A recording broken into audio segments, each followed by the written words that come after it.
ឧស្សាហ៍ត្រួតពិនិត្យមើល profile status ឬក៏គុណភាព account Facebook របស់លោកអ្នកផងជាពិសេសអ្នកដែលគាត់ turn on professional mode ឬក៏អ្នកដែលគាត់ប្រើ Facebook បដូរទៅជា Facebook ដែលអាចហៅលុយបាន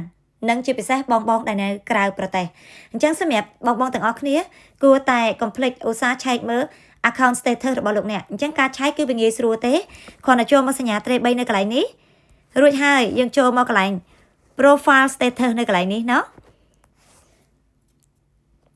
បន្ទាប់មកទៀតយើងនឹងលោតមើលឃើញហើយថាតើ profile status របស់យើងចេញពណ៌អីអញ្ចឹងបើសិនជាវាចេញពណ៌បៃតងបែបនេះគឺវាល្អណាអញ្ចឹងបើសិនជា account នឹងចេញពណ៌បៃតងបែបនេះវាអាចនឹងមានឱកាសរលួយទៅថ្ងៃក្រោយគុណភាពនៅល្អយកទៅកាន់ page កាន់ admin បង្កើត page អីគឺល្អទាំងអស់ណាវានៅសុចេះបន្តមកទៀតឆែកអានេះ recommend ណោះអញ្ចឹងបើសិនជា recommend នឹងល្អទៀត account ហ្នឹងគឺសុចេះខ្លាំងមែនតើហើយបច្ចុប្បន្នកាល Facebook ក៏កំពុងតែ update បន្ថែមជាមួយអានេះ get idea for new content តាក់ទងទៅជាមួយនឹង template វាឲ្យយើងកាត់តឆ្នៃអីបន្តិចតួចចឹងទៅដើម្បីបង្កើតភាពតាក់ទាញនិងចម្រៀងណាខ្លះដែលគេសុចេះឲ្យយើងប្រើអញ្ចឹងណាសំណប់ចិត្តជាពិសេសការ post story អូខេអញ្ចឹង complete check មើលនៅកន្លែងហ្នឹងហើយមួយវិញទៀតគឺបើសិនជា account ឬក៏ page របស់យើងហ្នឹងគ្រប់ប្រលុយហើយនេះគឺវាចេញកន្លែងនេះ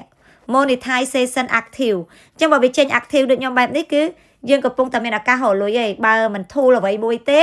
វាអាចនឹងមាន 2 3 in 1 star subscribe ឬក៏អីអញ្ចឹងទៅចាអញ្ចឹងសំណប់ចិត្តទាំងអស់គ្នាជាពិសេសអ្នកដែលគាត់មាន account រលុយអ្នកដែលគាត់មាន account admin អ្នកដែលគាត់នៅក្រៅប្រទេសរលុយតាម account complete ចូលទៅឧស្សាហ៍ត្រួតពិនិត្យមើលនៅកន្លែងហ្នឹងផងទី1 profile status គុណភាពរបស់ profile ទី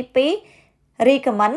ការ suggest ហើយទី3គឺ monetization នៅកន្លែងហ្នឹង